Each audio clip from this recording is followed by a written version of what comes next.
Assalamualaikum warahmatullahi wabarakatuh. Jadi, perkenalkan nama saya Andik Kadir dengan NIM 20020550113.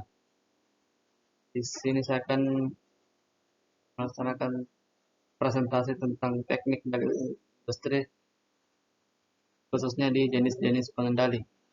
Ada jenis-jenis pengendali yaitu pertama pengendali gerakan. Nah, kita bisa lihat di gambar sini stop dan start. Nah, gambar di samping memberikan keterangannya yaitu jika tombol tekan stop dan start digunakan untuk mengawali dan mengakhiri pengendalian otomatis dari motor oleh saklar limit. Yang kedua yaitu kotak CRI. Kotak CR1 digunakan untuk mempertahankan rangkaian pada relay kontrol selama rangkaian bekerja.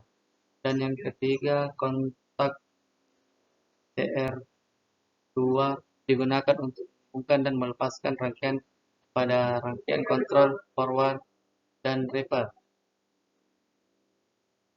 Dengan menggunakan relay kontrol dan tombol start dan stop-nya juga menyediakan perlindungan tegangan rendah. Selanjutnya itu kontak normally close dari saklar limit LS2 bertindak sebagai stop mengontrol forward, dan kontak normally open dari saklar limit L1 bertindak sebagai kontak start untuk mengontrol forward. Selanjutnya itu kontak normally close dari saklar limit L1 dihubungkan sebagai kontak pengasut reverse. Jadi L1 sebagai saklar limit LS2. Selanjutnya, nah di sini interlocking listrik dicapai dengan tambahan kontak normally close seri dengan tiap pengasut dan dioperasikan oleh pengasut arah putaran motor yang berlawanan. Lanjut, pembalikan arah putaran disediakan dengan aksi dari saklar limit. Ketika saklar limit LS1 dipindahkan dari posisi normalnya, kontak normally open menutup memberikan energi kumparan F dan kontak normally close membuka dan melepas kumparan R. Aksi pembalikan dilakukan oleh saklar limit LS2, jadi menyediakan pembalikan pada salah satu arah. Nah, di sini tombol tekan forward dan reverse menyediakan sarana pengasutan motor pada forward atau reverse agar saklar limit dapat menggantikan kontrol otomatis. Selanjutnya, nah di sini gambar pengontrol gerakan piston silinder. Nah, gambar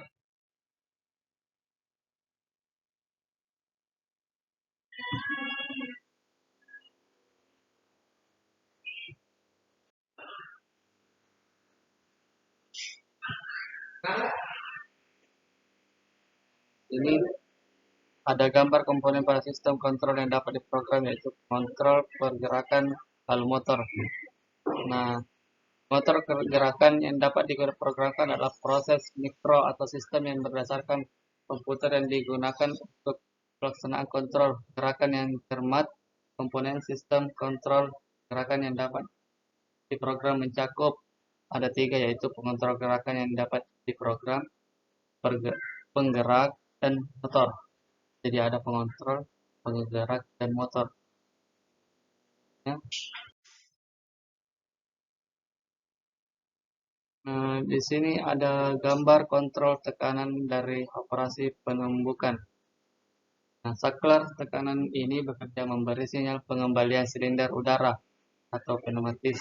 Keuntungan penggunaan saklar tekanan dibandingkan saklar pembatas adalah bahwa benda kerja selalu menerima tekanan yang sama sebelum silinder kembali. Operasi rangkaian dapat diringkas sebagai berikut. Saklar tombol tekan start, itu ditekan tertutup sebentar. Kumparan relay CR dan keran solenoid diberi tenaga. Kontak tertutup CR1 menutup. Silinder terus maju sampai kontak saklar tekanan membuka pada tekanan yang sudah disetel sebelumnya. solenoid dan relay dihilangkan energinya. Terakhir, pegas keran pengembalian spool keran pada posisi permulaannya. Jadi pegas pengembalian silinder. Terakhir yaitu gambar rangkaian kontrol pompa yang bergantian. Operasi dari rangkaian dapat diringkas sebagai berikut. Yang pertama yaitu saklar apung F1, F1 menutup keran air masuk tangki, memberikan daya pada serangkaian teknik kendali industri. Pada waktu permukaan air naik, saklar apung F2 menutup dan memberi tenaga pada kumparan relay alternator A. Ketiga, dengan menganggap bahwa kontak pada awalnya ada pada posisi diperlihatkan setelah kumparan A diberi tenaga arus dapat mengalir melalui A1, kumparan starter 1M yang memberikan tenaga pompa 1. Jika permukaan air terus naik dan pompa 1 tidak dapat menahan, maka kemudian saklar apung F3 akan menutup untuk memberi tenaga kumparan starter, kumparan 2M dan starter pompa 2. Kontak 2M1 menutup, membuka kontak menahan untuk pompa 2. Nah, pada saat permukaan air menurun, saklar apung F3 membuka tetapi tidak mempunyai efek karena adanya rangkaian penahan. Jika permukaan air terus menurun, saklar apung F2 akan membuka tetapi juga tidak memberikan efek karena adanya rangkaian penahan. Dan yang terakhir yaitu akhirnya saklar apung F1 membuka dan seluruh rangkaian dihilang energinya dan pompa dimatikan. Terima kasih. Itulah tadi presentasi saya. Kurang dan lebihnya mohon dimaafkan. Assalamualaikum warahmatullahi wabarakatuh.